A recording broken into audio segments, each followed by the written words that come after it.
And I ask for unanimous consent to submit to the record comments from the Renewable Fuels Association and the Clean Fuels Alliance. I think we're going to send a record here for unanimous consent request, but without objection. Outstanding. Thank you so much. And just to address some of the issues that have been brought forward by our witnesses and members of the committee as well. Just looking back at the average closing price of crude oil in 2020, it was $39.68 a barrel. And the average closing price in 2022 so far is $85.72 a barrel. And today it was $95.46 per barrel of crude oil.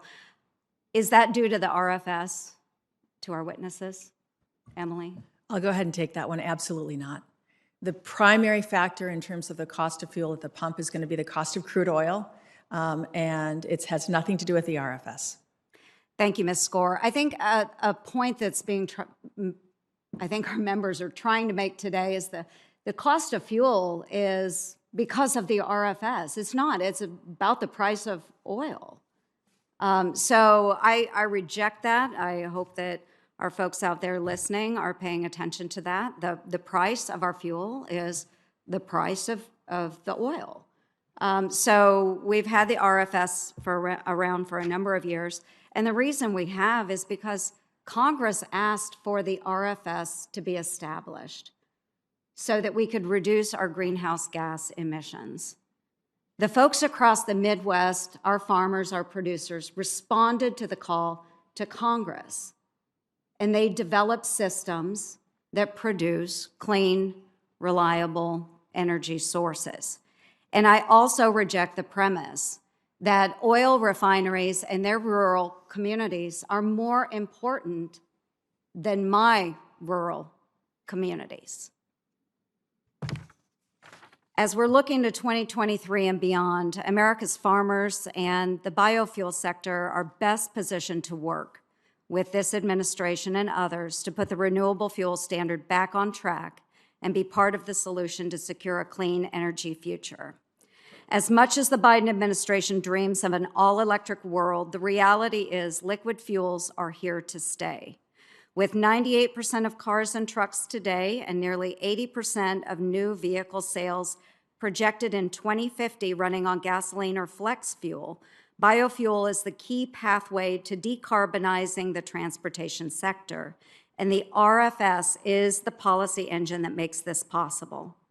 Congress passed the Energy Policy Act of 2005 and the Energy Independence and Security Act of 2007, which mandated the RFS in part to help reduce America's dependence on foreign nations. Folks, I firmly believe energy security is national security. And while President Biden claims to support America's clean energy economy, he is turning his back on the RFS in favor of electric vehicles, which will only make us more dependent on China. And science is on our side here too. Biofuel has enabled the U.S. to cut emissions from the transportation sector for over a decade. Between 2008 and 2020, the RFS saved nearly 1 billion metric tons of carbon dioxide equivalent greenhouse gas emissions, and it's only getting cleaner.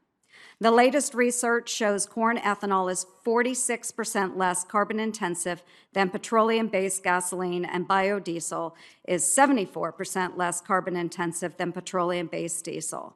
Biofuel can further reduce greenhouse gas emissions with carbon capture and sequestration technologies and on-farm conservation practices, which many of our Iowa farmers are already doing. So let's follow the science and use biofuel as part of a clean energy policy. But it's not only the clean energy source, biofuel is also great for our economy and our pocketbooks. Iowa corn and soybean farmers had record high crop yields in 2021.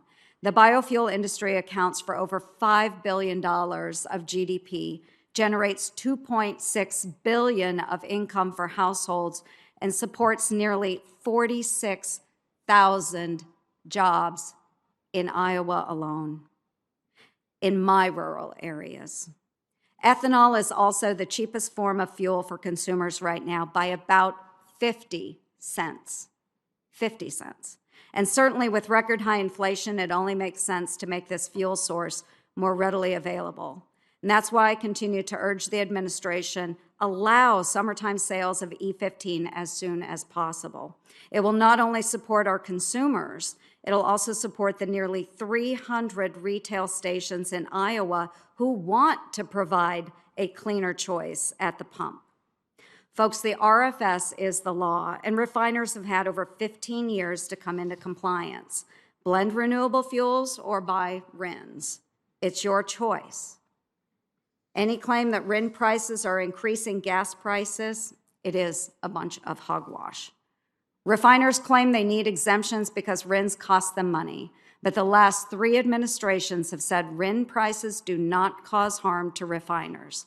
Small refinery exemptions go against congressional intent, and the Supreme Court reinforced this. A strong RFS supports rural America and increases consumer access to affordable, homegrown, clean-burning biofuel today, tomorrow, and we also hope for many years to come. And thank you. I will yield back. Emily, would you respond about the, give a statement or thoughts on the anti-ethanol study that was done earlier this week?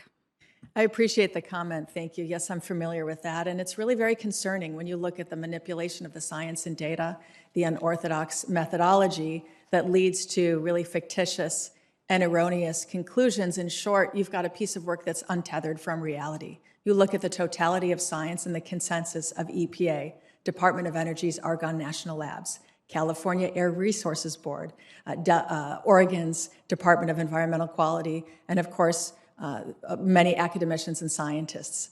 Ethanol is lower carbon than gasoline, and that advantage continues to increase.